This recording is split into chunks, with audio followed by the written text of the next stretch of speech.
பூஞ்சோலை மாணவர்கள் அனைவருக்கும் வணக்கம்.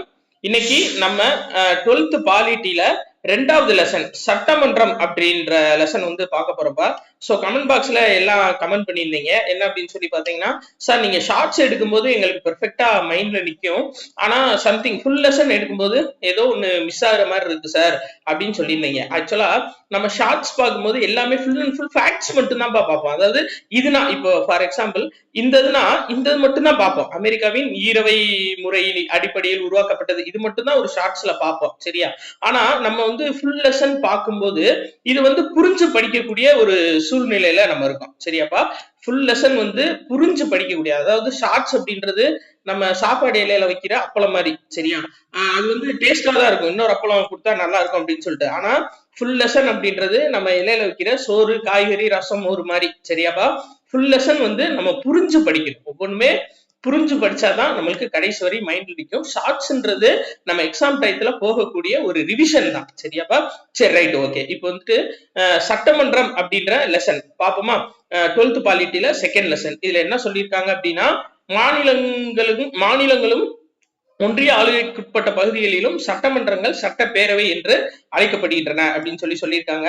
இதுல மெயினா பார்க்க வேண்டியது, இது வந்து பிரிட்டிஷ் நாடாளுமன்ற முறை மற்றும் அமெரிக்காவின் ஈரவை முறையின் அடிப்படையில் உருவாக்கப்பட்டது, சரியாப்பா? அப்ப ஈரவை முறை அப்படின்னா அது வந்து அமெரிக்கா, நாடாளுமன்ற முறை அப்படின்னா அது பிரிட்டிஷ், சரியாப்பா? சோ இந்தியால பாத்தீங்க அப்படின்னா 28 மாநிலங்கள், 8 யூனியன் பிரதேசங்கள் இருக்கு.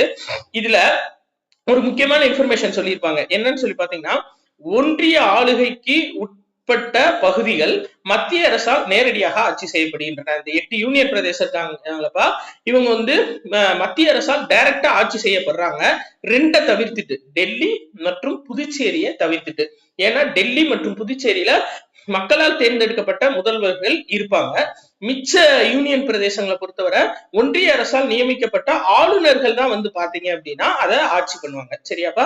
அப்ப நம்மளுக்கு மெயினா அவங்க கேட்டா எது கேட்பாங்க அப்படின்னா, ஒன்றிய அரசால் நேரடியாக ஆட்சி செய்யப்படாத யூனியன் பிரதேசங்கள் எது, இல்ல மக்களால் தேர்ந்தெடுக்கப்பட்ட முதலமைச்சர்கள் உள்ள யூனியன் பிரதேசங்கள் எது அப்படின்னா 2 தான், டெல்லி ஒண்ணு, புதுச்சேரி ஒண்ணு, சரியாப்பா? சரி, ரைட். நம்மளுடைய நாடாளுமன்றம் ஈரவைகளை கொண்டுள்ளது அப்படின்னு சொல்லியிருப்பாங்க, நம்மளுக்கு தெரியும், சரியாப்பா? லோக்சபா, ராஜ்யசபா, சரியா? அதாவது கீழவை, மேலவை அப்படின்னு சொல்லுவாங்க. Right, okay. அடுத்த பேஜ் பார்க்கலாம். இந்த ரொம்ப முக்கியமானது என்னன்னா, ஒரு ஆண்டுக்கு 3 கூட்டத்தொடர் நடக்கும், சரியாப்பா?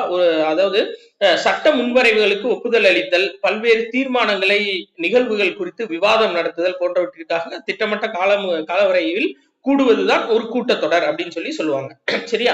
இப்ப என்ன சொல்றாங்க அப்படின்னா, ஒரு வருஷத்துக்கு 3 கூட்டத்தொடர் வந்து நடக்கும். அந்த 3 கூட்டத்தொடர் என்னென்ன அப்படின்னு சொல்லி பாத்தீங்கன்னா, இந்த இருக்கு பாத்தீங்களாப்பா, இதுதான். அதாவது நிதிநிலை அறிக்கை கூட்டத்தொடர் பிப்ரவரி முதல் மே வரை, சரியா? 2 to 5. அடுத்து மழைக்கால கூட்டத்தொடர் வந்து ஜூலை, ஆகஸ்ட், 7வது மாசம், 8வது மாசம். அடுத்து குளிர்கால கூட்டத்தொடர் டிசம்பர், நவம்பர், டிசம்பர் 2 மாசம், சரியாப்பா?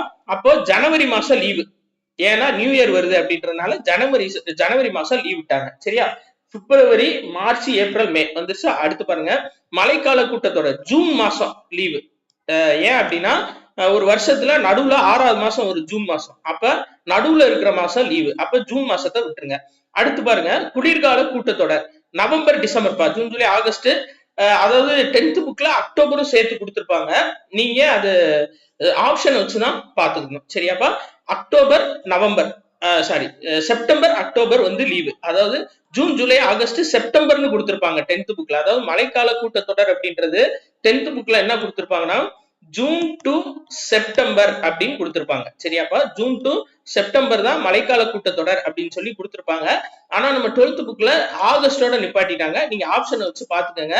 சோ அக்டோபர் மாசம் லீவ் விட்டுறாங்க கன்ஃபார்மா. ஏன் லீவ் விட்டுறாங்கன்னா, காந்தி ஜெயந்திக்கு லீவ் விட்டுறாங்க அப்படின்னு ஞாபகம் வச்சுக்கணும். ஃபார் எக்ஸாம்பிள், அப்ப ஜனவரி மாசம் லீவு, ஜூன் மாசம் லீவு, காந்தி ஜெயந்திக்கு லீவு, மிச்சம் எல்லா நாளுமே வந்து நம்மளுக்கு கூட்டத்தொடர் நடக்கும் அப்படின்ற மாதிரி ஷார்ட்டா ஞாபகம் வச்சுக்கோங்க. அடுத்து பாருங்க, இது முக்கியப்பா. என்ன அப்படின்னா, அதாவது பெண்களுக்கு 33% இடஒதுக்கீடு வழிவகை செய்யும் மசோதா வந்து 2010 நிறைவேற்றினாங்க. 108வது சட்ட திருத்த மசோதா, சரியாப்பா? இது சட்ட திருத்த முன்வரைவு தான், சரியா? 108வது சட்ட திருத்த முன்வரைவு.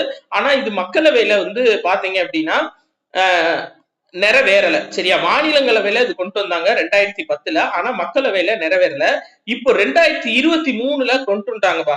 என்ன அப்படின்னு சொல்லி பாத்தீங்கன்னா, அதாவது நாரி சக்தி வந்தன் அதானியம் அப்படின்னு சொல்லிட்டு, அப்படின்னா என்னன்னா பெண்களுக்கு அதிகாரம் அளித்தல் 106வது சட்ட திருத்தத்தின்படி நாடாளுமன்றத்துல 33% பெண்களுக்கு இடஒதுக்கீடு கொடுத்திருக்காங்க. சரியாப்பா? இதை நீங்க மெயினா ஞாபகம் வச்சுக்கணும். அதாவது நாரி சக்தி வந்தன் அதானியம் 2023 படி 106வது சட்ட திருத்தத்தின் மூலியமா சட்ட கீழவை மற்றும் மேலவை ரெண்டுக்குமே வந்து பாத்தீங்கன்னா பெண்களுக்கு 33% இடஒதுக்கீடு கொடுத்துட்டாங்க. 106வது சட்ட திருத்தம் ரொம்ப ரொம்ப மெயின். சரியாப்பா? ஞாபகம் வச்சுக்கோங்க. அடுத்து பாருங்க,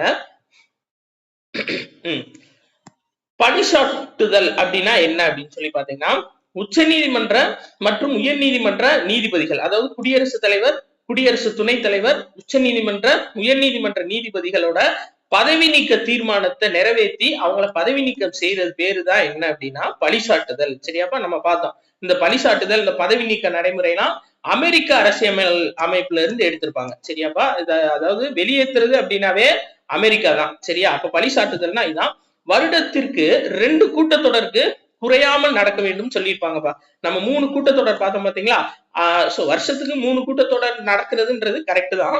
ஆனா குறையாம 2 கூட்டத்தொடருக்கு குறையாம வருஷம் வருஷம் நடக்கணும் அப்படின்ற மாதிரி ஸ்கூல் புக்ல கொடுத்திருக்காங்க. சரி, அடுத்து பாருங்க, தேசிய கொள்கைகள், நாட்டின் பிரச்சனைகள் குறித்து விவாதிப்பது போன்ற பணிகளும் உள்ளது. அமைச்சர்கள், இது மெயின்பா, என்ன அப்படின்னா அமைச்சர்கள் தனித்தனியாகவும் கூட்டாகவும் மக்களவையால் நீக்க பொறுப்புடையவர்கள். அதான் மெயின். சப்போஸ் அவங்கள எது நீக்கணும் அப்படின்னு சொல்லிட்டு ஒரு தீர்மானம் கொண்டு வந்தாங்கன்னா அந்த அமைச்சர்கள் வந்து தனித்தனியாகவும் சரி கூட்டாவும் சரி யாருக்கு பொறுப்புடையவர்கள் அப்படின்னா மக்களவைக்கு பொறுப்புடையவர்கள். ஏன்னா மக்களவைக்கு தான் பவர் அதிகம். மாநிலங்களவை வந்து பாத்தீங்க அப்படின்னா மக்களால் தேர்ந்தெடுக்கப்பட்ட உறுப்பினர்கள் கிடையாது, நியமன உறுப்பினர்கள். சரியா? அதாவது நம்ம எம்எல்ஏ எம்பிக்கு நம்ம ஓட்டு போடுவோம், இவங்க 2 பேரும் ஓட்டு போட்டு இந்த எம்எல்ஏக்கள் ஓட்டு போட்டு, சரியா, எம்எல்ஏ மக்களவை எம்பிக்கு நம்ம ஓட்டு போடுவோம்ப்பா. இந்த எம்எல்ஏக்கள் எல்லாம் சேர்ந்து வாக்கெடுப்பு நடத்தி மாநிலங்களவை எம்பியை கொடுப்பாங்க. அப்போ மக்களால் தேர்ந்தெடுக்கப்பட்டவங்களுக்கு தான் பவர் அதிகம். சோ மக்களவைக்கு கூட்டாக பொறுப்புடையவர்கள். இது ரொம்ப முக்கியமானது, கட்டாயம் கேட்பாங்க. அமைச்சர்கள் எந்த பதவி நீக்கத்துக்கு எந்த இதோட பொறுப்புடையவர்கள் கேட்டாங்கன்னா மக்களவை. சரியா? அடுத்து பாருங்க, மக்களவையோட செயல்பாடுகள் கொடுத்திருக்காங்கப்பா. மக்களவை ஈரவைகளும் ஒரே மாதிரியான மதிப்பீடுகளும் பொறுப்புகளையும் தன்னகத்தே கொண்டவை அப்படின்னு சொல்லி கொடுத்திருக்காங்க. இருந்தாலும் 2க்கு டிஃபரன்ஸ் இருக்கு, நம்ம பார்ப்போம். சரியா? சரி, ரைட், ஓகே. அடுத்து இந்த இது கொடுத்திருக்காங்கப்பா, நம்ம நேற்று பார்த்தோம்ல, ஆங்கிலோ இந்திய உறுப்பினர்கள் 2 பேர் வந்து மக்களவையில குடியரசுத் தலைவரால் நியமிக்கப்படுறாங்கன்னு சொல்லி கொடுத்திருக்காங்க. பட் அது வந்து கேன்சல் பண்ணிட்டாங்க. சரியா? மொத்தம் 545 பேர்ல 543 பேர் நேரடியா தேர்ந்தெடுக்கப்பட்டவங்க, 2 பேர் ஆங்கிலோ இந்தியர்கள். ஆர்டிகிள் 331 அப்படின்னு சொல்லி பார்த்தோம், இது கேன்சல் பண்றாங்க. சரியாப்பா? அடுத்து பாருங்க, மக்களவை மாநிலங்களவை கூட்டத்தொடர்களை நடத்துவதற்கு மொத்த உறுப்பினர்களின் எண்ணிக்கையில் குறைந்தபட்சம் எத்தனை பேராச்சும் பங்கு இருக்கணும் அப்படின்னா 10ல் 1 பங்கு பேராச்சும் பிரசன்ட் ஆயிருந்தாப்பா அந்த கூட்டத்தொடர் வந்து நடத்துவாங்க. சரியா? அப்போ இந்த 3 விஷயம் ஞாபகம் வச்சுக்கணும். என்னன்னா வருஷத்துக்கு 3 கூட்டத்தொடர் நடக்கும், குறைஞ்சபட்சம் 2 கூட்டத்தொடராச்சும் நடந்தே ஆகும். சரியா? அதே மாதிரி இப்ப கூட்டத்தொடர் நடக்கிறதுக்கு வருகை தந்த உறுப்பினர்கள், அதாவது நம்பர் ஆஃப் பார்லிமெண்ட் மெம்பர்ஸ்ல 10ல் அட்லீஸ்ட் 1 பங்கு பேராச்சும் வந்தா தான் இந்த கூட்டத்தொடர் வந்து நடத்தப்படும். சரியாப்பா? நம்ம இந்த பிரைவேட் பஸ் எல்லாம் பார்த்தோம்ல, சீட்டு ஃபில்லப் ஆனாதான் பஸ் எடுப்பாங்க அப்படின்ற மாதிரி 10ல் 1 பங்கு பேராச்சும் பிரசன்ட் ஆயிருக்கணும்ல, இல்லாட்டி சபாநாயகர் எல்லாம் உட்கார்ந்து ஆளுக வரலன்னா என்ன செய்யறது? அப்ப 10ல் 1 பங்கு பேராச்சும் பிரசன்ட் ஆயிருந்தா தான் மக்களவையோ மாநிலங்களவையோ கூட்டத்தொடர் வந்து நடக்கும். அடுத்தது பாருங்க, இப்ப ஒரு எம்பி தொகுதி அப்படின்றது எத்தனை எம்எல்ஏ தொகுதிக்கு ஈக்குவல் அப்படின்னா 6 எம்எல்ஏ தொகுதிக்கு ஈக்குவல்பா. சரியா? ரொம்ப ரொம்ப முக்கியம். ஏன்னா நம்ம தமிழ்நாட்டுல 234 தொகுதிகள் இருக்கு, 39 மாநிலங்களவை உறுப்பினர்கள் தான் இருக்காங்க. சரியாப்பா? மக்களவை 39 மக்களவை உறுப்பினர்கள் தான் இருக்காங்க, பிளஸ் 1 புதுச்சேரி, 18 மாநிலங்களவை உறுப்பினர்கள் இருக்காங்க. இப்போ இந்த 234 எம்எல்ஏக்கள் இருக்காங்க, ஆனா எம்பிக்கள் 39 பேர் தான் இருக்காங்க. ஏன் அப்படின்னா 6 எம்எல்ஏ ஈக்குவல் டு ஒரு எம்பி. அப்ப இதை டிவைட் பண்ணி பாருங்க, 39 பேர் தான் வருவாங்க. சரியாப்பா? சரி, ரைட். அதைத்தான் இவங்க உள்ள கொடுத்திருக்காங்க. அதே மாதிரி நியமன உறுப்பினர்களுக்கு பவர் கிடையாது. இப்ப 545 பேர்ல 543 பேர் மக்களால் தேர்ந்தெடுக்கப்பட்டவங்க, 2 பேர் நியமன உறுப்பினர்கள் சொன்னோம்ல, இவங்க வந்து வாக்களிக்க இதெல்லாம் பவர் கிடையாது. அவங்களோட கருத்தை தெரிவிச்சுக்கலாம். பட் இப்ப இவங்களை கேன்சல் பண்ணிட்டாங்க. Right, okay. திரும்ப திரும்ப சொல்லிடணும்ப்பா. சரியா? அந்த கேன்சலேஷனை ஞாபகம் வச்சுக்கோங்க. அங்க போயிட்டு தப்பா அடிச்சிடக்கூடாது. அதே மாதிரி அடுத்த டாபிக் சபாநாயகரின் பங்கு மற்றும் பொறுப்புகள். அடுத்த ஹெட்டிங் சபாநாயகரோட பங்கு என்னென்ன, அவங்களோட பொறுப்பு என்னென்னு கொடுத்திருக்காங்க.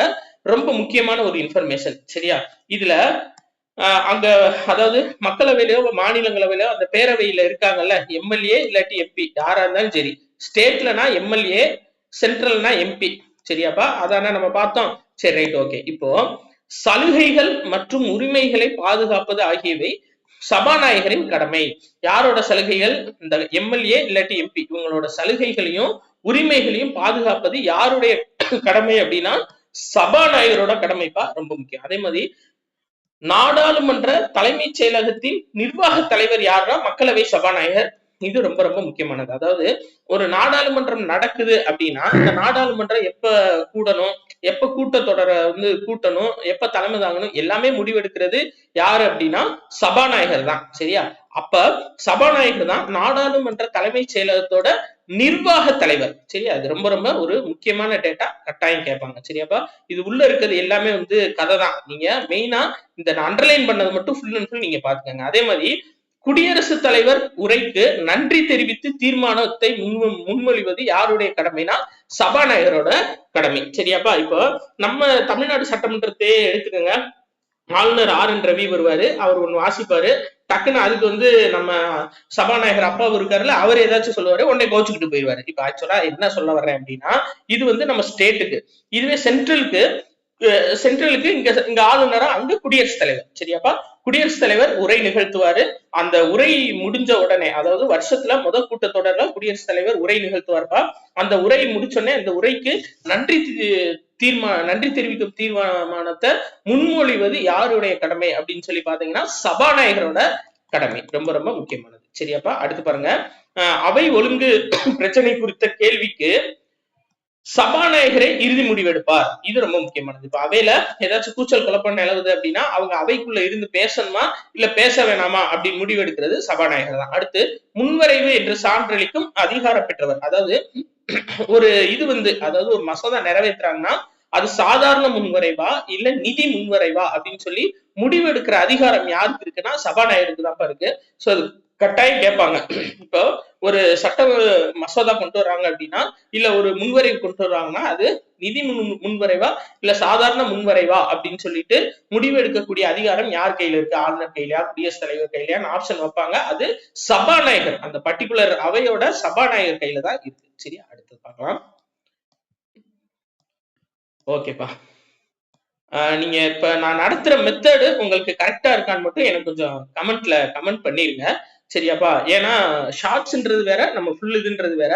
சோ ரொம்ப இழுக்கிற மாதிரி இருந்துச்சுனாலும் சொல்லிருங்க, இல்ல டக்கு டக்குன்னு முடிகிற மாதிரி இருந்தாலும் எனக்கு கொஞ்சம் கமெண்ட்ஸ்ல நீங்க போட்டு விட்டுருங்கப்பா. நான் அதுக்கு தகுந்து சேஞ்ச் பண்ணிக்கிறேன். அடுத்து பாருங்க, 52வது சட்ட திருத்தம். சரியா? அது என்ன அப்படின்னா கட்சித்தாவல் அடிப்படையில ஒருத்தர் வந்து தகுதி இழப்பு செய்யறது யாரு கையில இருக்கு அப்படின்னா சபாநாயகரோட கையில தான் இருக்கு. இதான் ரொம்ப ரொம்ப முக்கியமானது. சரியா? இப்ப ஒரு சப்போஸ் ஏதோ ஒரு பிரச்சனை நடக்குது, ரெண்டு இது இப்ப நம்மள கூட ஏடிஎம்கே ரெண்டா உடஞ்சாங்கல்ல, ஏடிஎம்கே ரெண்டா உடஞ்சாங்கல்ல, அப்போ வந்து 2 டீமா பிரிஞ்சாங்க. சோ அந்த கட்சியோட கொறடா சொல்றத கேட்கணும், கேட்காதவங்களை தகுதி நீக்கம் பண்ணாங்க. அப்போ அந்த தகுதி நீக்கம் பண்றதுக்கான ஒரு அதிகாரம் யாருக்கிட்ட இருக்கு அப்படின்னா சபாநாயகர் கிட்ட தான் இருக்கு. 52வது திருத்த சட்டம் 1985 ஒரு உறுப்பினரை கட்சித்தாவலின் அடிப்படையில் தகுதி இழப்பு செய்வதற்கான முடிவெடுக்கும் அதிகாரம் யாரிடம் உள்ளது அப்படின்னா சபாநாயகரிடம் உள்ளது. சரி, அடுத்தது பாருங்கப்பா, இந்த பாக்ஸ் ரொம்ப ரொம்ப முக்கியம். சபாநாயகர் மன்றத்தின் பிரதிநிதியாக திகழ்கிறார். அவர் இல்லாட்டி அவள் இந்த மன்றத்தின் மாண்பு மற்றும் அதன் சுதந்திர பிரதிநிதியாக விளங்குகிறார் அப்படின்னு சொல்லி சபாநாயகரை பத்தி ஜவஹர்லால் நேரு கொடுத்து சொல்லியிருப்பார்ப்பா. சரியா? அதாவது மன்றத்தின் பிரதிநிதி, ஒரு மன்றம் இருக்குன்னா அதோட பிரதிநிதி யாருன்னா சபாநாயகர் தான். அதோட இந்த மன்றத்தோட மாண்பு மற்றும் சுதந்திரத்தோட பிரதிநிதியா விளங்குறது யாரு அப்படின்னா சபாநாயகர் தான். இன்னொன்னு முக்கியமான ஒரு விஷயம் சொல்லியிருப்பாருப்பா. என்ன விஷயம் அப்படின்னு சொல்லி பாத்தீங்கன்னா, இந்த நாட்டோட சுதந்திரம் மற்றும் விடுதலையின் சின்னமாக திகழ்கிறார் அப்படின்னு சொல்லியிருப்பாரு. அப்ப இது கட்டாயம் கேட்பாங்க, நம்ம இந்திய நாட்டோட சுதந்திரம் மற்றும் விடுதலையின் சின்னமாக திகழ்வது யார்? ஆப்ஷன்ல குடியரசுத் தலைவரா, இல்ல பிரதமரா, இல்ல சபாநாயகரான்னு வைப்பாங்க. நம்ம கை விடுதலையின் சின்னம்னாவே டக்குன்னு குடியரசுத் தலைவருக்கு தான் போகும். அது கிடையாது. இவர் யார சொல்லியிருக்காரு அப்படின்னா சபாநாயகரை சொல்லியிருக்காரு. சரி, அப்ப சபாநாயகர் தான் என்ன பண்றாங்க அப்படின்னா இந்த நாட்டின் சுதந்திரம் மற்றும் விடுதலையின் சின்னமாக திகழ்கிறார் அப்படின்னு சொல்றாங்க. முக்கியமான விஷயம், அதனாலதான் திரும்ப திரும்ப சொல்றேன். சரியாப்பா? ரைட். அடுத்து பாருங்க, இந்த அதாவது குடியரசு மாநிலங்களவை அப்படின்னு சொல்லி எடுத்துக்கிட்டோம் அப்படின்னா மாநிலங்களவையோட தலைவர் யாருன்னா குடியரசு துணைத் தலைவர். சரியா? ரொம்ப முக்கியம். அதாவது இவர் எதுக்காக சம்பளம் வாங்குவாரு அப்படின்னா, அதாவது குடியரசு துணைத் தலைவருக்கான சம்பளம் வாங்குவார்ப்பா. ஆனா மாநிலங்களவையோட ஒரு சபாநாயகரா செயல்படுவார். சரியா? ஏன்னா குடியரசு துணைத் தலைவர் பதவி அப்படின்றது ஒரு கூடுதல் பதவி தான். குடியரசுத் தலைவரே எல்லாத்தையும் பார்த்துக்கிடுவாரு. சரி, எதுக்கு இவரு இருக்கிறார்ல, தூக்கி நம்ம மேலவைக்கு சபாநாயகரா போட்டுருவோம்னு சொல்லி மேலவை சபாநாயகரா போட்டு வச்சிருப்பாங்க. சோ சட்ட மேலவை இல்லாட்டி மாநிலங்களவை அப்படின்றது 2வது ஆட்சி மன்றம் அப்படின்னு சொல்லுவாங்க. இதுல 250 உறுப்பினர்கள் இருப்பாங்கப்பா. 12 பேரு குடியரசுத் தலைவரால் நியமனம் செய்யப்பட்டவங்க. சரியா? இந்த 12 பேர் தான் என்ன அப்படின்னு சொல்லி பாத்தீங்கன்னா, கலை, அரசியல் யாரா இருந்தாலும் நியமிக்கலாம். ஃபார் எக்ஸாம்பிள் நம்ம சச்சின் டெண்டுல்கரே இதுலதான் நியமிச்சிருந்தாங்க. அடுத்து பாருங்க, இது 1952ஆம் ஆண்டு ஏப்ரல் 3ஆம் தேதி உருவாக்கப்பட்டது. சரியா? மாநிலங்களவை எப்ப உருவாக்கப்பட்டுச்சு அப்படின்னா 1952 ஏப்ரல் 3ல உருவாக்கப்பட்டிருக்கும்பா. ரொம்ப முக்கியமானது. அடுத்து பாருங்க, அதான் நான் சொன்னதுல 12 பேரு குடியரசுத் தலைவரால் நியமனம் செய்யப்படுவாங்க. இதுதான் மெயின். நம்ம ஏற்கனவே பார்த்தோம்தான், ஒவ்வொரு 2 வருடத்திற்கும் அதன் உறுப்பினர்களில் 1/3 பங்கு உறுப்பினர்கள் தங்கள் பதவி காலத்தை நிறைவு செய்வார்கள். ஆக்சுவலா மாநிலங்களவையோட பதவிக்காலம் எவ்வளவுன்னு பாத்தீங்க அப்படின்னா 6 ஆண்டுகள்ப்பா. இது நிரந்தர அவை. இந்த அவையை யாராலையும் கலைக்க முடியாது. சரியா? அவங்களா ரிட்டையர் ஆனா தான் உண்டு. அதனால என்ன சொல்லியிருக்காங்கன்னா, ஆனா 2 வருஷத்துக்கு ஒரு தடவை 1/3 பங்கு உறுப்பினர்கள் ரிட்டையர்மெண்ட் ஆயிட்டே இருப்பாங்க. அவங்க திரும்ப ஃபில்அப் பண்ணிட்டே இருப்பாங்க. அதாவது அந்தந்த ஸ்டேட்டோட எம்எல்ஏக்கள் வாக்களிப்பு செலுத்து அவங்களை உள்ள ஃபில்அப் பண்ணிட்டே இருப்பாங்க. அடுத்து பாருங்க, மாநிலங்களவையின் செயல்பாடுகள் கொடுத்திருக்காங்க. என்ன அப்படின்னா, குடியரசு துணைத் தலைவர் மாநிலங்களவையின் அலுவல் வழி தலைவராக இருப்பார். நான் சொன்னேன் பாத்தீங்களா? அப்ப மாநிலங்களவையோட அலுவல் வழி தலைவர் யாரு அப்படின்னு சொல்லி பாத்தீங்கன்னா குடியரசு துணைத் தலைவர். சரி, அடுத்தது அண்டர்லைன் பண்ணது மட்டும் பாத்துக்கங்கப்பா. உள்ள ஃபுல்லா கதை தான். நான் கதை ஃபுல்லா உங்களுக்கு வேர்ட்ஸா சொல்லிடுறேன். நீங்க கையில புக் வச்சுக்கோங்க, இருக்கிறத அப்படியே அண்டர்லைன் பண்ணிக்கோங்க. சரி, அதேதான்ப்பா. மாநிலங்களவை விவாதிக்கிறது, கேள்வி கேட்கிறது எல்லாத்துலயுமே இணைந்து செயல்படுவாங்க மக்களவையோட. சரி, ரைட். இதான் முக்கியம். ஐக்கிய அமெரிக்க நாட்டில் மாநில குழுவின் உறுப்பினர்கள் செனட்டர்கள் என்று அழைக்கப்படுகிறார்கள். சரியாப்பா? ஐக்கிய அமெரிக்க நாட்டுல மாநில குழுவோட உறுப்பினர்கள் எவ்வாறு அழைக்கப்படுகின்றனர் அப்படின்னா செனட்டர்கள் அப்படின்னு சொல்லி அழைக்கப்படுறாங்க. சரியா? அடுத்து, அந்தந்த மாநிலங்களின் மக்கள் தொகை அடிப்படையில் ஒவ்வொரு மாநிலங்களவையோட எம்பிக்களோட அதாவது அமௌண்ட் அமையுது. சரியாப்பா? எவ்வளவு பேர் இருக்கணும் அப்படின்னு சொல்லிட்டு. ஃபார் எக்ஸாம்பிள் பாருங்க, இருக்கிறதுலே மிகப்பெரிய மாநிலம் எது அப்படின்னா உத்தரப்பிரதேசம் தான். அப்போ உத்தரப்பிரதேச மாநிலங்களவைக்கு 31 உறுப்பினர்களை அனுப்புறாங்க. இருக்கிறதே அவங்கதான் அதிகம். சரியா? அதே மாதிரி குறைந்த உறுப்பினர்கள் மாநிலங்களவைக்கு அனுப்புறவங்க யாருன்னு சொல்லி பாத்தீங்கன்னா 2 பேரு, சிக்கிம் ஒண்ணு, நாகாலாந்து. சரியாப்பா? நாகாலாந்து புக்கு பின்னாடி இருக்கும். சோ அவங்க ஒரு எம்பி தான் அனுப்புறாங்க. தமிழ்நாடுல இருந்து மாநிலங்களவைக்கு எத்தனை எம்பிக்கள் போறாங்கன்னா 18 எம்பிக்கள் போறாங்கப்பா. சரியா? இது ரொம்ப ரொம்ப முக்கியம். சோ மாநிலங்களவைக்கு அதிக உறுப்பினர்களை அனுப்பக்கூடிய மாநிலம் எது அப்படின்னா உத்தரப்பிரதேசம். தமிழ்நாடு 18 பேரு. சரியாப்பா? இதே மக்களவைக்குன்னா 39 பேரு, மாநிலங்களவைக்கு 18 பேரு. சோ சிக்கிம் மாநிலம் ஒரு உறுப்பினர் தான் அனுப்புது. அதை ஞாபகம் வச்சுக்கணும். சரியாப்பா? அதே மாதிரி இன்னொன்னு முக்கியமான விஷயம் என்னன்னா, அதாவது ஒவ்வொரு மாநிலத்திலும் தேர்ந்தெடுக்கப்பட வேண்டிய உறுப்பினர்களோட எண்ணிக்கை. சரிங்களா? மாநிலங்களவைக்கு எவ்வளவு உறுப்பினர்கள் தேர்ந்தெடுக்கணும் அப்படின்னு சொல்லிட்டு ஒவ்வொரு மாநிலமும் எவ்வளவு தேர்ந்தெடுக்கணும் அப்படின்னு சொல்றது எந்த பட்டியல்ல இருக்கு அப்படின்னா 4வது பட்டியல்ல இருக்கு. சரியா? இப்போ சப்போஸ் ஒருத்தவங்க தேர்ந்தெடுக்கப்படுறாங்க, 6 வருஷம் அவங்களுக்கு முடிஞ்சிருச்சு, சரியாப்பா, அவங்க ரிட்டையர்மெண்ட் ஆறாங்க, திரும்ப அவங்க தேர்ந்தெடுக்கப்படலாமா, அதே நபர் திரும்ப மாநிலங்களவைக்கு தேர்ந்தெடுக்கப்படலாமா அப்படின்னு கேட்டா கட்டாயம் தேர்ந்தெடுக்கப்படலாம். சரியா, இப்படிதான் இனிமே கொஸ்டின் வரும். ஏன்னா நம்ம குரூப் 4ல வச்சு ஊமுக்குத்தா குத்திட்டாங்க. சோ அதுல நம்மளுக்கு தெரிஞ்சு போச்சு. அப்ப அவங்க கேட்டா ஃபுல் அண்ட் ஃபுல் நம்ம புரிஞ்சு படிக்கிறோமா அப்படின்னு தான் பாக்குறாங்க. அதனாலதான் நம்ம ஃபுல் டே கிளாஸே ஆரம்பிச்சது. சரியா, ஷார்ட்ஸ் மட்டும் இல்லாம ஃபுல் டே கிளாஸ் ஆரம்பிச்சது காரணம் என்ன அப்படின்னா இதுதான். அப்போ மாநிலங்களவை உறுப்பினர்கள் ரிட்டைர்மெண்ட் ஆயிட்டாங்கன்னா அவங்க மறுபடியும் நியமிக்கப்படலாமா அப்படின்னா தாராளமா நியமிக்கப்படலாம். சரியாப்பா, சரி ரைட், ஓகே, அடுத்தது பார்க்கலாம்.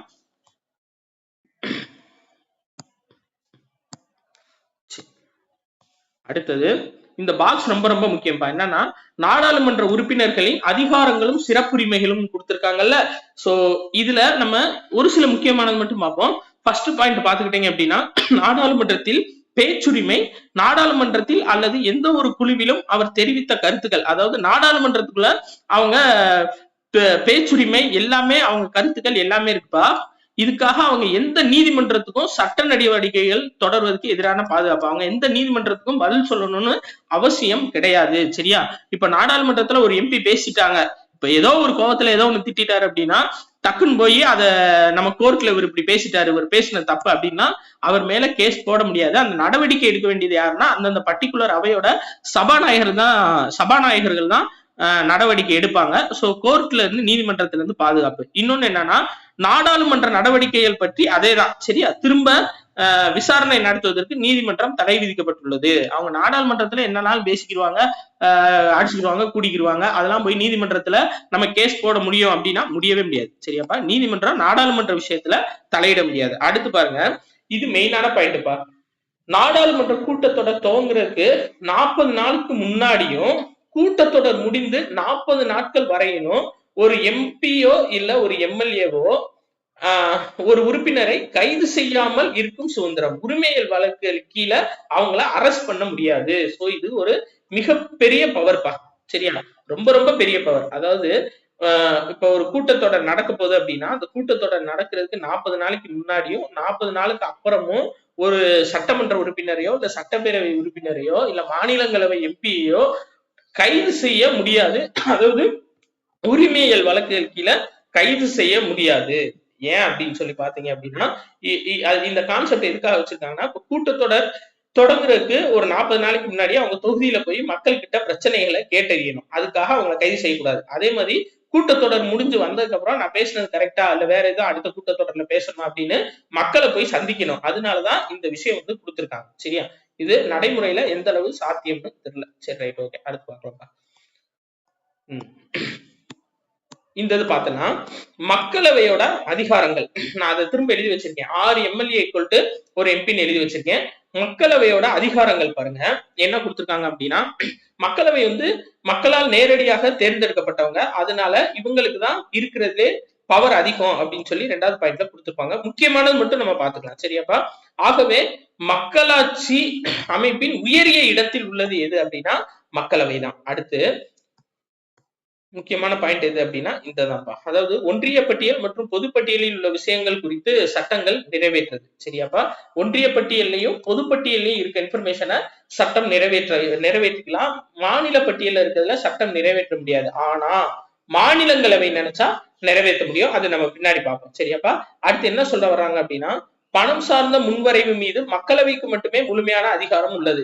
இப்ப ஒரு பணம் சார்ந்த ஒரு முன்வரைவு கொண்டு வர்றாங்க அப்படின்னா அது மாநிலங்களவைக்கு போகாது, மேலவைக்கு போகாது, மக்களவை தான் வந்து முடிவெடுப்பாங்க. சரியாப்பா, அதே மாதிரி பண மசோதா அப்படின்னு வந்துச்சு அப்படின்னா அது வந்து ஃபுல் அண்ட் ஃபுல் மக்களவை தான் நிறைவேற்றுவாங்கப்பா. ரொம்ப ரொம்ப முக்கியம். சரியா, இப்போ மக்களவையோட சிறப்பு அதிகாரம் என்ன அப்படின்னா பணம் சம்பந்தப்பட்ட எந்த ஒரு சட்டத்தையும் நிறைவேற்றினா அதை வந்து மாநிலங்களவை நிராகரிக்க முடியாது. அந்த சட்டத்தை வந்து 14 நாள் மட்டும்தான் தாமதப்படுத்த முடியும்பா. சரியா, இப்ப சாதாரண சட்டம்னு வச்சுக்கோங்களேன் 6 மாதம் வரையும் அவங்க தாமதப்படுத்தலாம். ஆனா இப்ப ஒரு பணம் சார்ந்த ஒரு விஷயம், ஃபார் எக்ஸாம்பிள் ஒரு பாலம் கட்ட போறோம்ப்பா ஒரு இடத்துல, அந்த பாலம் வந்து பாத்தீங்க அப்படின்னா கட்டுனாதான் அவங்களுக்குள்ள நிறைய ஆக்சிடென்ட் நடக்காம இருக்கும். அப்ப அந்த பாலம் கட்டுறதுக்கு ஒரு 40 கோடி ரூபாய் நான் வந்து பிக்ஸ் பண்றேன் அப்படின்னா அதை நம்ம சட்டமன்றத்துல இயற்றிட்டாங்க, சட்டமன்றத்திலயோ இல்ல மக்களவையோ இயற்றிட்டாங்க. அது மாநிலங்களவைக்கு போகுது. சரியா? இப்ப மாநிலங்களவை இந்த 40 கோடி ஆகுமா, அம்புட்டுலாம் வராதே, இதுக்கு இம்புட்டு காசு சொல்றீங்க அப்படின்னு சொல்லிட்டு இதை கிடப்புல போட்டு வச்சிருக்க முடியாது. 14 நாளுக்குள்ள இவங்க வந்து ஒண்ணு என்ன சொல்லணும், இது 40 கோடி வராது, பொய் சொல்றீங்க, 30 கோடி தான் வரும் அப்படின்னு சொல்லணும். இல்ல ஒரு 45 கோடியா போட்டு இன்னும் நீங்க பெஸ்டா கட்டலாம் இந்த பாலத்தை அப்படின்னு சொல்லலாம். அதுமே 14 நாளுக்குள்ளதான் சொல்ல முடியும். அதுக்கப்புறம் வந்து ஆட்டோமேட்டிக்கா பாலம் கட்டுற வேலை நடந்துரும். அதைத்தான் அவங்க சொல்றாங்க. பணம் சம்பந்தப்பட்ட எந்த ஒரு சட்டத்தையும் நிறைவேற்றினால் அதை மாநிலங்களவை வந்து நிராகரிக்க முடியாது. ஏன் அப்படின்னா அதிகபட்சம் 14 நாட்களுக்கு மட்டும்தான் காலதாமதப்படுத்த முடியும் அப்படின்னு சொல்லியிருக்காங்க. சரியாப்பா? அடுத்து பாருங்க, மக்களவையோட சிறப்பு அதிகாரங்கள். நிதி அறிக்கை தயார் செய்வது, சமர்ப்பிப்பது. இது அதாவது நிதி பணம்னு வந்துட்டாவே அது மக்களவை தான், மாநிலங்களவை கிடையாது. ஏன்னா மக்களவை தான் மக்களால் தேர்ந்தெடுக்கப்பட்ட உறுப்பினர்கள். அடுத்து பாருங்க, அரசமைப்பு திருத்தி அமைக்கவும் அவசர கால நிலை பிரகடனத்தை வெளியிடவும் மக்களவை அதிகாரம் பெற்றுள்ளது. சரியாப்பா? அதாவது அரசமைப்பு திருத்தம் அது ஓகே, அவசர கால நிலை பிரகடனத்தை வெளியிடுறது யாருக்கு அதிகாரம் இருக்கு அப்படின்னா மக்களவைக்கு தான் அதிகாரம் இருக்கு. ரொம்ப ரொம்ப முக்கியமானது. சரி, அடுத்தது பாருங்க, 9வது பாயிண்ட்ல கொடுத்திருப்பாங்க, மக்களவை புதிய குழுக்கள் மற்றும் ஆணையங்களை அமைக்கும் அதிகாரத்தை பெற்றது. சரி, ரைட், ஓகே. அடுத்து வேற மாநிலங்களவையோட அதிகாரங்கள். சரியா? இது ரொம்ப முக்கியம். சோ இந்த 3 அதிகாரங்களையும் பார்த்து இந்த கிளாஸ் வந்து நம்ம க்ளோஸ் பண்ணிக்கலாம். அடுத்த பார்ட்ல அடுத்த வீடியோ பார்த்துக்கலாம். இப்போ மாநிலங்களவையோட முக்கியமான அதிகாரங்கள் என்ன அப்படின்னா, ரைட், 3 தான் அதை பிரிக்கலாம்ப்பா. சரியா? மாநிலங்களவையோட அதிகாரத்தை 3 தான் பிரிக்கலாம். என்னன்னா மக்களவையோட எந்தெந்த இதுல எல்லாம் சமமா இருக்கு, எந்தெந்த எல்லாம் சமம் இல்லாம இருக்கு, மாநிலங்களவையோட சிறப்பு அதிகாரம் என்ன அப்படின்னு சொல்லி பார்க்கலாம். இப்ப மக்களவையோட சமமாக நிலையில் உள்ள இடங்கள்னு சொல்லி கொடுத்திருப்பாங்க. அதாவது முன்வரைவுகள், திருத்த சட்டங்கள், அது மக்களவையிலும் கொண்டு வரலாம், மாநிலங்களவையிலும் கொண்டு வரலாம். சரி, ரைட்டு. இந்திய அரசின் தொகுப்பு நிதியில் இருந்து செய்யப்படும் செலவினங்கள் தொடர்பான முன்வரைவுகளை அறிமுகப்படுத்துதல், நிறைவேற்றுதல். சரியாப்பா? இது வந்து என்னன்னா தொகுப்பு நிதி அப்படின்னு சொல்லி வரும்போது தொகுப்பு நிதி, அவசரகால நிதி, இந்த மாதிரி எல்லாம் வந்து என்ன அப்படின்னா மக்களவையும் நிறைவேற்றலாம், மாநிலங்களவையும் நிறைவேற்றலாம். ஆனா பண மசோதா, நிதி மசோதா அப்படின்னா மக்களவை மட்டும்தான். சரி, அதே மாதிரி குடியரசுத் தலைவர், துணை குடியரசுத் தலைவர் தேர்ந்தெடுத்தல், பதவி நீக்கம், இது 2மே செய்யலாம். மக்களவையும் மாநிலங்களவையும் செய்யலாம். அடுத்து என்ன கொடுத்திருக்காங்க, துணை குடியரசுத் தலைவரின் பதவி நீக்க தீர்மானத்தை மாநிலங்களவையே துவக்க முடியும். ஏன்பா அப்படி கொடுத்திருக்காங்க? ஏன்னா துணை குடியரசுத் தலைவர் இருக்காருல்ல, அவரு மாநிலங்களவையோட சபாநாயகர் தான். அப்ப குடியரசுத் தலைவரோட பதவி நீக்க தீர்மானத்தை மாநிலங்களவை தான் ஃபர்ஸ்ட் துவக்க முடியும். இது சிறப்பு அதிகாரத்துல கொடுத்திருக்கணும். ஆனா சமமான அதிகாரத்துல நம்மளுக்கு கொடுத்திருக்காங்க. சரி, ரைட், ஓகே. இருந்தாலும் ஞாபகம் வச்சுக்கோங்க. அடுத்து குடியரசுத் தலைவர் அவசர சட்டங்களுக்கு ஒப்புதல் அளித்தல், குடியரசுத் தலைவர்களின் 3 விதமான அவசர நிலைகளுக்கு ஒப்புதல் அளித்தல். இந்த 3மே வந்து பாத்தீங்க அப்படின்னா மக்களவையோட சமமான நிலையில இருக்கிறது. பிளஸ் வேற என்ன சொல்லியிருக்காங்க அப்படின்னா, பிரதம அமைச்சர் உட்பட அமைச்சர்களை தேர்வு செய்தல், அரசமைப்புப்படி பிரதமர் மற்றும் அமைச்சரவைகளை ஈரவையில் 1 உறுப்பினராக இருத்தல். இதெல்லாம் வேணாம்ப்பா, நம்மளுக்கு எக்ஸாம் பாயிண்ட் ஆஃப் வியூல பார்ப்போம். சரியா? சரி, ரைட். உச்ச நீதிமன்றம் மற்றும் ஒன்றிய பணியாளர் தேர்வாணையத்தின் அதிகார வரம்பை அதிகப்படுத்துதல். சரியாப்பா? யூபிஎஸ்சியோ இல்ல வந்து யூபிஎஸ்சி தான்ப்பா. யூபிஎஸ்சியோட அதிகார வரம்பை அதிகப்படுத்துறது யார் கையில இருக்கு அப்படின்னா 2 பேர் கையிலயும் இருக்கு. அதாவது மக்களவை, மாநிலங்களவை 2மே பண்ணலாம். இப்ப சமமற்ற நிலை அப்படின்னு சொல்லி கொடுத்திருக்காங்க. சரியா? அதாவது தொகுப்பு நிதி அப்படின்னா 2 பேருமே வரலாம். ஆனா நிதி முன்வரைவு அப்படின்னு வந்துட்டாவே அது வந்து மக்களவை தான் கொண்டு வர முடியும். சரியா? நிதி முன்வரைவுனாவே மக்களவை தான் கொண்டு வர முடியும், மாநிலங்களவை கொண்டு வர முடியாது. இதுவே மாநிலங்களவை நம்ம சொன்ன பாத்தீங்களா, 14 நாள் தான் ஒரு நிதி முன்வரைவை நிறுத்தி வைக்க முடியும். சரி, அடுத்து ஒரு நிதி முன்வரைவு சட்ட உறுப்பு 110 கீழ் கூறப்பட்டுள்ள விவரம் தொடர்பாக இல்லாதிருப்பினும் அது மக்களவையால் மட்டுமே அறிமுகப்படுத்த முடியும். அதாவது இந்த 110 விதி அப்படின்னு சொல்லுவாங்க அடிக்கடி. இந்த 110 விதினா என்னன்னா, ஒரு மசோதா நிறைவேற்றினாங்கன்னா அந்த மசோதா வந்து கன்ஃபார்மா நிறைவேறு, அதாவது ஒரு மசோதா வந்து சட்டமா ஆட்டோமேட்டிக்கா நிறைவேறியும் அதுக்கு யாருக்குமே எதிர்ப்பு தெரிவிக்க கூடாது. அதனாலதான் வந்து பாத்தீங்க அப்படின்னா ஜெயலலிதா அம்மா இருக்காங்களா, அவங்க 110 விதியின் கீழ் அப்படின்னு அறிவிப்பாங்க. அப்படின்னா உடனே வந்து அது அமலுக்கு வந்துடும். சரியா? எது முக்கியமான திட்டம் அறிவிச்சாங்க அப்படின்னா 110 விதியின் கீழ் அப்படின்னு சொல்லி ஒரு வார்த்தை போட்டுருவாங்க. சரியாப்பா? அதே மாதிரி ஒரு முன்வரைவு, பண முன்வரைவு என்று தீர்மானிக்கும் அதிகாரம் மக்களவை சபாநாயகருக்கு தான் இருக்கு, மாநிலங்களவை சபாநாயகருக்கு, அதாவது குடியரசு துணைத் தலைவருக்கு கிடையாது. ஒரு முன்வரைவு, பண முன்வரைவு அப்படின்னு தீர்மானிக்க அதிகாரம் யாருக்கிட்ட இருக்கு அப்படின்னா சபாநாயகருக்கு மட்டும்தான் இருக்கு. சரியா? சரி, ரைட். அதாவது மக்களவை சபாநாயகர்கிட்ட மட்டும்தான் இருக்கு. ரைட். இந்த முக்கியப்பா. அதாவது ஈரவைகளின் கூட்டத்திற்கு மக்களவை சபாநாயகரே தலைமை தாங்குகிறார். இப்ப ஃபார் எக்ஸாம்பிள் ஒரே நாடு ஒரே தேர்தல், சரியாப்பா? அது கான்செப்ட் எடுத்துக்கிறோம். இந்த ஒரே நாடு ஒரே தேர்தல் வந்து பாத்தீங்கன்னா மக்களவைக்கும் மாநிலங்களவைக்கும் பஞ்சாயத்தாவே போயிட்டு இருக்கு. அப்போ ஈரவையோட கூட்டத்தை கூட்டுறது யாரு அப்படின்னா குடியரசுத் தலைவர்ப்பா. சரியா? குடியரசுத் தலைவர் தான் என்ன பண்ணுவாரு அப்படின்னா ஈரவைகளோட கூட்டத்தை கூட்டுவாரு. ஆனா அதுக்கு தலைமை தாங்குது யாரு அப்படின்னா மக்களவை சபாநாயகர். சரியா? மக்களவை சபாநாயகர் தான் அதுக்கு தலைமை தாங்குவாரு. கூட்டத்தை கூட்டுறது யாரு அப்படின்னா குடியரசுத் தலைவர். சரி, பொதுவாக கூட்டங்களின் வாக்கெடுப்பில் மக்களவையோட நிலைப்பாடே வெற்றி பெறும். ஏன் அப்படின்னா மக்களவையில தான் அதிக எம்பி இருக்காங்க. அப்ப மக்களவையோட நிலைப்பாடு தான் வெற்றி பெறும். சரியாப்பா? சரி, அடுத்து இந்த அமலில் உள்ள தேசிய அவசர நிலையை நீக்கும் தீர்மானம் மக்களவையில் மட்டுமே அறிமுகப்படுத்தப்பட்டு ஏற்றுக்கொள்ளப்படும். இப்ப ஏதாச்சும் ஒரு ஊர்ல ஃபார் எக்ஸாம்பிள் மணிப்பூர்ல வந்து அவசர நிலை இருக்கு. இந்த அவசர நிலை வந்து டக்குன்னு கேன்சல் பண்ணணும் அப்படின்னா அந்த கேன்சல் பண்ற தீர்மானம் ஃபர்ஸ்ட் மக்களவையில தான் கொண்டு வருவாங்க. சரியா? இப்ப அது போடக்கூடிய தீர்மானம் மக்களவை மாநிலங்களவை ரெண்டுக்கும் போகணும். ஆனா அது கேன்சல் பண்ணக்கூடிய தீர்மானம் மக்களவையில தான் ஃபர்ஸ்ட் அறிமுகப்படுத்தப்படும். இது ரொம்ப முக்கியமானது. அதாவது அடுத்து எந்த ஒரு அமைச்சருக்கு எதிராகவும் நம்பிக்கையில்லா தீர்மானத்தை மாநிலங்களவை கொண்டு வர முடியாது. ஏன்னா அமைச்சர்கள் கூட்டாகவும் தனிப்பட்ட முறையிலும் மக்களவைக்கே பொறுப்பானவர்கள். இப்ப ஃபார் எக்ஸாம்பிள் அமைச்சர்கள் எல்லாருமே மக்களால் தேர்ந்தெடுக்கப்பட்டவங்களா அப்படின்னா கிடையாதுப்பா. ஏன்னா இப்ப நம்மளோட நிதி அமைச்சர் நிர்மலா சீதாராமன் இருக்காங்களா, அவங்க மக்களால் தேர்ந்தெடுக்கப்பட்டவங்களா கிடையாது. அவங்க மாநிலங்களவை உறுப்பினரா தேர்ந்தெடுக்கப்பட்டு அமைச்சர் பதவி கொடுத்திருக்காங்க. சரி, இப்ப அவங்களுக்கு அமைச்சர் பதவி வந்துச்சு நிர்மலா சீதாராமனுக்கு. அவங்களை வந்து பிடிக்கல.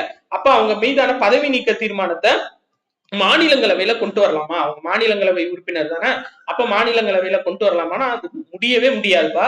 ஏன் அப்படின்னா அமைச்சர்கள் வந்து எங்க பொறுப்புடையவர்கள்னா மக்களவைக்கு தான் பொறுப்புடையவர்கள். சரியா? மக்களவையில தான் ஒரு அமைச்சரோட நம்பிக்கை இல்லா தீர்மானத்தை கொண்டு வர முடியும். சரி, ரைட். அடுத்து மாநிலங்களவையோட சிறப்பு அதிகாரங்கள். இதோட நம்ம கிளாஸ் முடிச்சுக்கலாம். 2 முக்கியமான அதிகாரங்கள்ப்பா. 249 ஒண்ணு, 312 ஒண்ணுப்பா. ரொம்ப ரொம்ப முக்கியமானது. கட்டாயம் எல்லாத்தையும் கேட்டுக்கிட்டே இருக்காங்க. இப்ப இந்த 249 என்ன சொல்றாங்க அப்படின்னா மாநிலங்களவை மாநில பட்டியலில் குறிப்பிடப்பட்டிருக்கும் அதிகாரங்களில் நாடாளுமன்றம் சட்டம் இயற்ற அதிகாரம் அளிக்க முடியும். நம்ம பார்த்தோம் பாத்தீங்களா, மத்திய பட்டியல், மாநில பட்டியல், பொதுப்பட்டியல்னு இருக்கும்.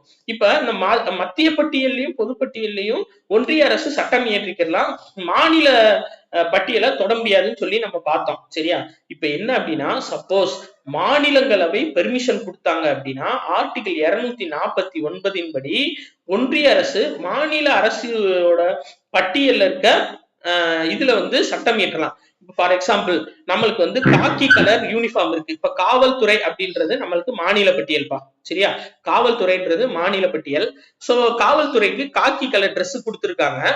நாளைக்கு ஒருவேளை ஒன்றிய அரசு திடீர்னு ஒரு உத்தரவு போடுறாங்க, நாளைக்கு இருந்து தமிழ்நாடு போலீஸ்க்கு ப்ளூ கலர்ல தான் யூனிஃபார்ம் கொடுக்கணும் அப்படின்னா அது முடியுமானா முடியாது. சரியா? ஏன்னா அது வந்து மாநில பட்டியல். ஆனா ஒரே ஒரு கட்டத்துல முடியும். எப்ப முடியும்னா ஆர்டிகிள் 249 படி மாநிலங்களவை உறுப்பினர்கள் இருக்காங்கல்ல, அவங்க வந்து தீர்மானத்தை நிறைவேற்றி இல்ல நாளைக்கு இருந்து காவல்துறைக்கு ப்ளூ கலர் சட்டை தான் கொடுக்கணும் அப்படின்னு சொல்லி மக்களவைக்கு அனுப்புனாங்க அப்படின்னா, ஒன்றிய அரசுக்கு அனுப்புனாங்க அப்படின்னா ப்ளூ கலர் ட்ரெஸ்ஸா மாத்திடுவாங்க. அதான் ஆர்டிகிள் 249. சரியா?